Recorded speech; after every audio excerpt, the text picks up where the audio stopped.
Hey guys, Alibi here. Have you been looking for a new game to play that has soul and is just overall a fun experience? Well, I'm pretty sure I just found you a fix, and with this game, damn, does it feel good. If you like chopping your enemies to literal pieces and then chopping them up even more after that just because you can and want to, this game offers that and so much more. With fast-paced combat at its center and the extreme emphasis on gore, it puts you right in the fray as a skilled ninja from the Raven clan, who's capable of dismembering enemies in so many ways you never thought possible, powered up by Blood Raven magic. I was looking for something fire, and this game did not disappoint by any means. This footage right here is just from the opening sequence of the game. You're not even in the first chapter, so this is what you got to look forward to.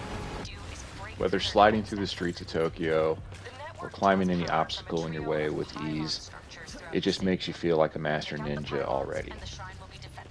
At the time of recording this, I've beaten the game.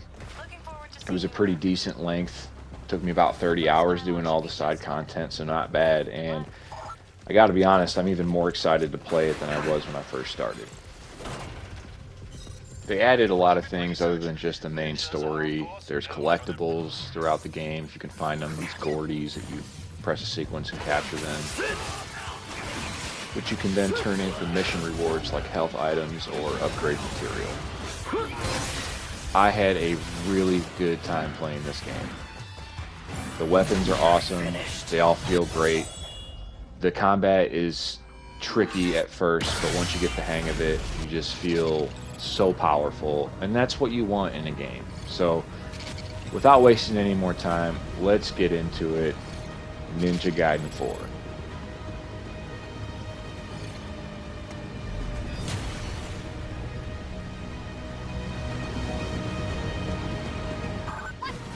The game begins with our protagonist Yakumo under fire aboard an enemy train that's heading straight towards his mission objective.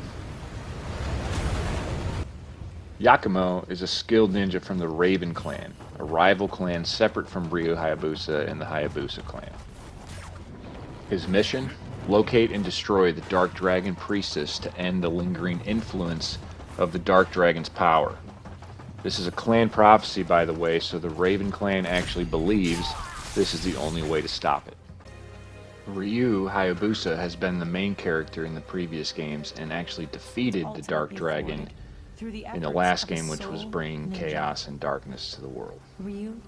What appears to be many years later in a futuristic Tokyo, the remaining husk of the dragon is causing the reign of dark rot, which is a blight that has corrupted the land and serves as a constant reminder that the Dark Dragon is still a major threat. After defeating the Dark Dragon, Ryu decides to work alongside the Divine Dragon Order. He has his main job, guarding the seals of the Dark Dragon and not allowing anyone to interfere.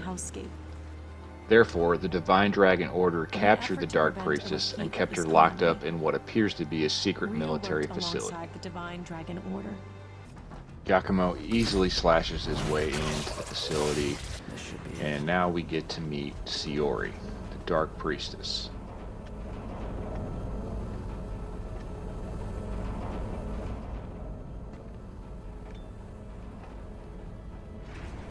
Hey there. Come on in. Bloodline cements. Right before Yakumo is about to kill her and fulfill his prophecy, she reveals that the only way to defeat the Dark Dragon is to break the magic seals, keeping it held back, essentially resurrecting it and then purifying it. What? He changes his mind on the mission and pretty much the whole prophecy he has gone by for a long time, and sets Sayori free so that they can work together and end the Dark Dragon once and for all. As they make their escape, they are confronted with Kagachi, the supreme commander of the Dark Dragon Order. He warns Yakumo he will not allow him to take the priestess away, but sneaky Sayori lobs a stun grenade in the air to allow them to escape. Now, with our unlikely alliance, Yakumo and Sayori set out to destroy all the seals. Yumi is Yakumo's woman in the chair, so to speak, Got it. giving him comms and intel to help direct him in carrying out his new mission, as Shiori is now safely residing with the Raven clan. Faced with immediate conflict with Ryu Hayabusa, the legendary super ninja, Yakumo must find a way to destroy the seals and go against an army of the Divine Dragon Order. So this puts us in the first area of the game, the blight-corrupted futuristic Tokyo. Proceeding with the mission. That's about as far as I'm going to go into with the story for now in this game. I want to jump into right away just explaining everything about it. All the stuff you can do, what the items do, where you can go to save the game, to collect missions, get ninja coin, all that stuff. So throughout the game there's these Yumi terminals, and each time you access this terminal you can choose from buying items, trading in missions, and talking to Yumi. So you can buy this life elixir, that's the main health item. It boosts a little bit of your health back.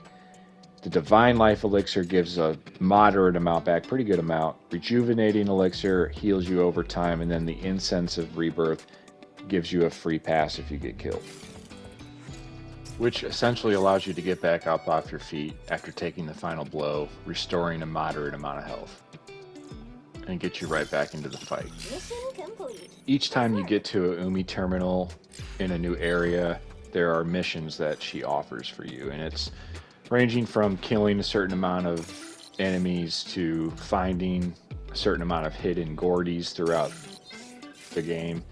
And each time you do this and complete it, you can turn it back in for ninja coin, So far. which will allow you to upgrade to new abilities If we find out and she's also lying, I'll kill her buy as we you originally items. planned. Either To use items that you have, hold L1 or LB to pull up the item wheel to select your health and healing item, which you can use at pretty much any time. Also, throughout each area, you're going to come across a raven that's glowing red.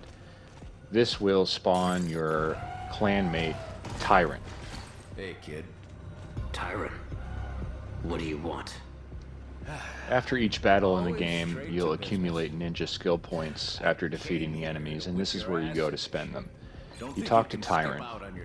He'll then provide you with a list of options where you can learn a new skill or ability, and then you can actually go and practice it in a training room, which I thought was pretty cool.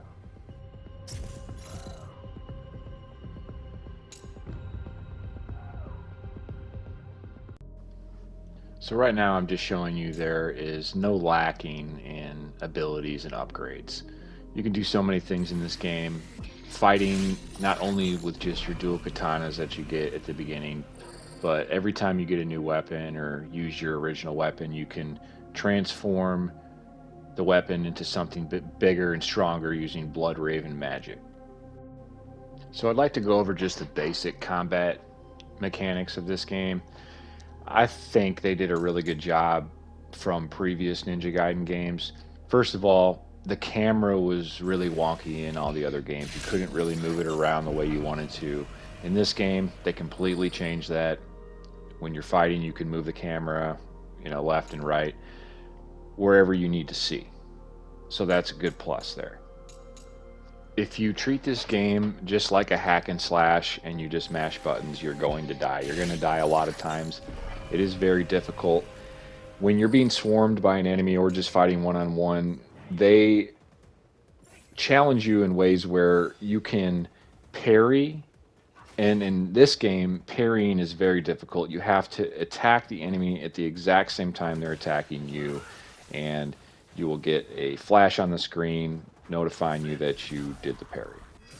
There's also a perfect parry. If you do it just at the right time, you can retaliate for massive damage. The other thing to get used to is dodging. You hold the right trigger to block, and right trigger and joystick to move. And if you dodge just at the right time, you'll perform a perfect dodge, which can help you evade a red attack that the enemy shoots out. Anytime they flash red, they're doing a special attack. The only way you can get out of that is by perfect dodging, or attacking with the Blood Raven magic attack before it hits you. When you're attacking, if you want to use Blood Raven magic, this gauge right here represents how much you have in the yellow.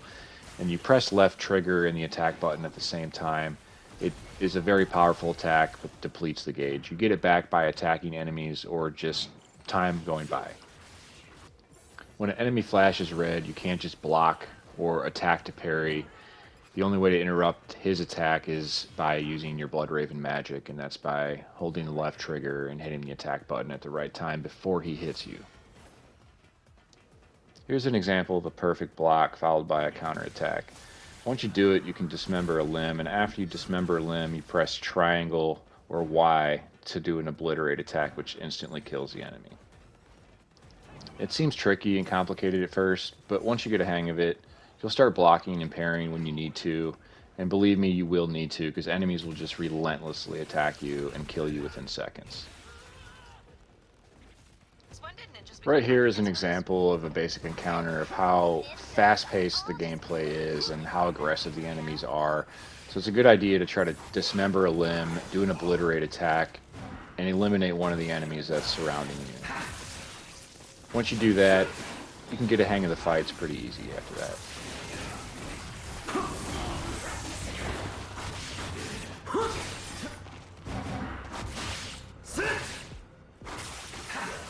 And you're done. So here's an enemy encounter pretty early on in the game where they throw a bunch of enemies at you. And right here I'm just showing you kind of the trend of what they do. A lot of them like to charge up the super attack right away. It's key to just keep dodging and keep moving, not necessarily focusing on one enemy the whole time.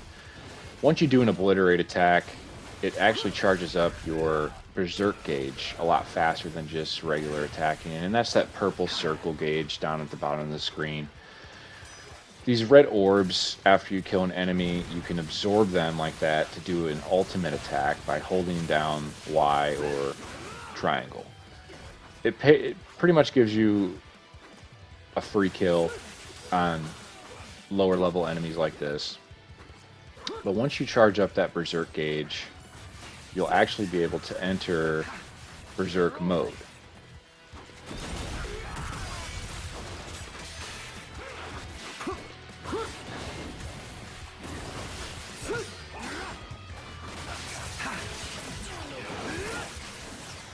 And now once you're in berserk mode, you can go to your Blood Raven magic attacks, hold down the button to do a unique finisher.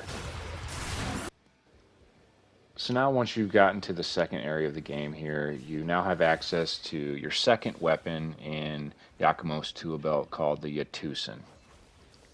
Its basic form is a rapier straight sword, which transforms with your Blood Raven magic to a giant drill that just obliterates enemies. It's super fun to use.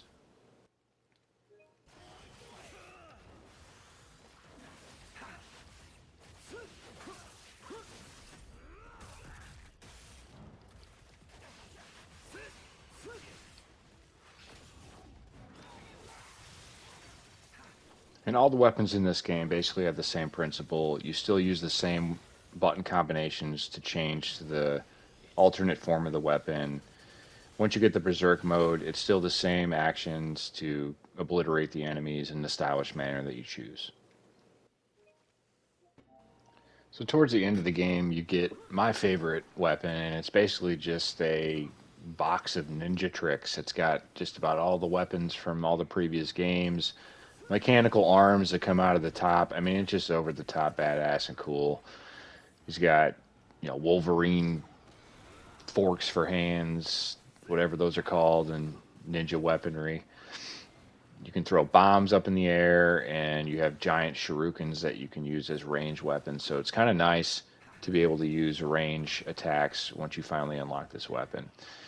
Obviously here the Berserk mode is really cool, and he just lets loose and causes massive obliteration.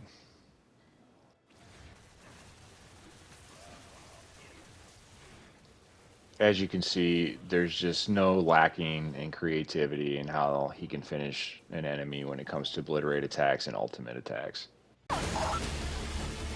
So moving on, the traversal in this game is very cool. Sometimes you get rail sections like these where you gotta use your grappling hook to switch over, not get hit by a train, run alongside of a wall, jump through a speed portal, and you'll see here at the end you jump off a rail, leading into an assassination, which just feels amazing.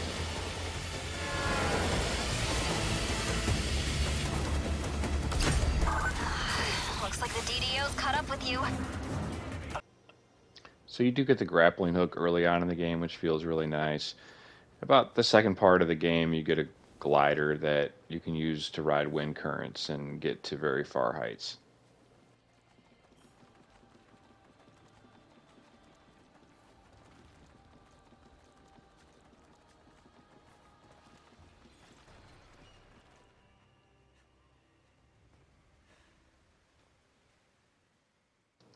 So jumping back into the story a little bit, we're now in the second shrine of the game, and that's where you break each of the dragon seals.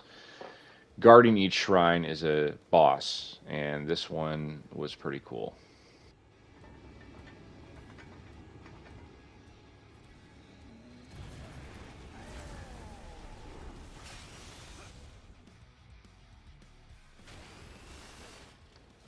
The music in this game is pretty dope. Boss battle fight music is really good, and they just introduced each boss pretty well, in my opinion. So I thought the boss battles were structured very well. They're not easy, and you can't just attack the entire time. You have to block, you have to dodge, you have to do your Blood Raven attack. Otherwise, you will be using a bunch of healing items, and even so, even if you have, a full amount of them, you're going to die. And I died so many times at this boss just playing on normal mode.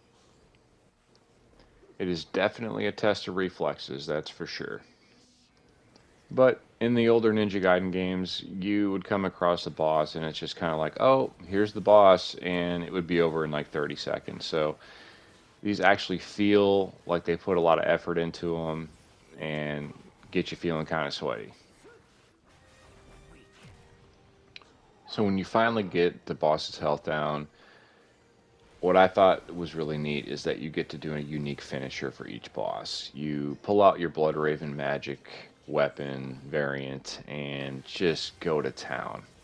I mean, you just fucking drill this dude and just bash his fucking head off.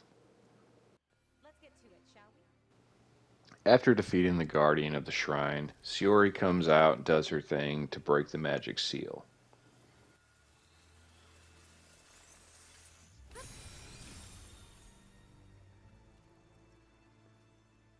Whenever you're ready. Each time in the game that you break the Dark Dragon seal, you acquire a new weapon. So in this case, this is the Gale Storm Hammer. The basic form of it is a heavy staff, and with Blood Raven magic, it transforms into a powerful hammer. So if you played the other Ninja Gaiden games, you're probably wondering, where the hell is Ryu? Well, he's finally caught up with Yakumo and Shiori and is trying to prevent him from going any further because he believes what he's doing is going to cause more problems with the Dark Dragon. Ryu Hayabusa. Hayabusa? The legendary super ninja? What's he doing here? Raven, whatever your clan is plotting, it ends.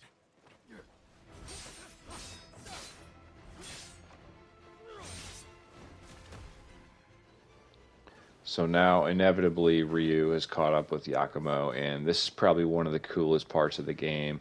You get a chance to face off against Ryu, and he's extremely powerful, just about has everything in his arsenal from the other games in terms of all upgraded abilities and moves that he has.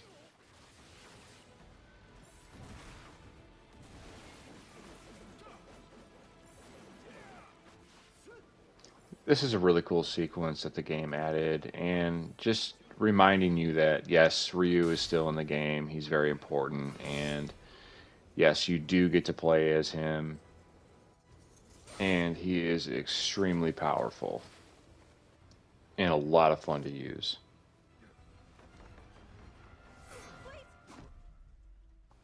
So Shiori throws herself in front of Yakumo to protect him, knowing that Ryu is not going to cut her down. He has worked with her in the past, as you'll find out later in the game. I don't want to spoil too much, but this gives Yakumo and Shiori a chance to escape yet again and continue on with their mission. Can you hear me? So once you finally gain control of Ryu, the mechanics are basically the same as Giacomo with the grappling hook and the left trigger to do the special attacks. And as you can see, Ryu is just as powerful as ever, if not more. And everything just feels really smooth, really good. There's an Azuna drop right there. And these are the enemies from the older games, which I thought was amazing. But just look at that obliteration. So, guys, when I heard about this game coming out, I really didn't think it was going to be that good when it finally came out, to be honest. With how mediocre and below average the standards have become in modern gaming up to this point, all we can do is just wait for those few games here and there to drop that are just actually good and worth picking up. And Ninja Gaiden 4 actually went way above my expectations. And I felt much satisfaction and quite honestly just grateful to know the devs actually gave a shit about the gamer's experience playing the game that they're making. So we've covered a pretty decent amount about this game in this video, and I don't want to disservice the game by showing too much. So I'm just going to give my thoughts here and just kind of wrap this up for you guys. As a lifelong dedicated gamer, I'm looking for quality in all aspects of a game that I'm going to buy. First off, and most important, does the game have good gameplay that's fun and engaging throughout? I'm not going to be happy playing a game that gets boring halfway through or sometimes even sooner. Then, if the game is supposed to be next gen or AAA or, modern, current, then please try to at least make it look good, right? Graphics do matter a little bit to me for modern. That's why we pay $70 and up for these games most of the time, right? How does the game run and perform? If the frame rate is constantly dropping to the point where it's noticeable and annoying and ruining the experience, I just feel it's laziness or the developers just don't even care about their game. And I really don't want to get into this too much all the time, but is there any forced messaging? In most games today, it's almost unavoidable.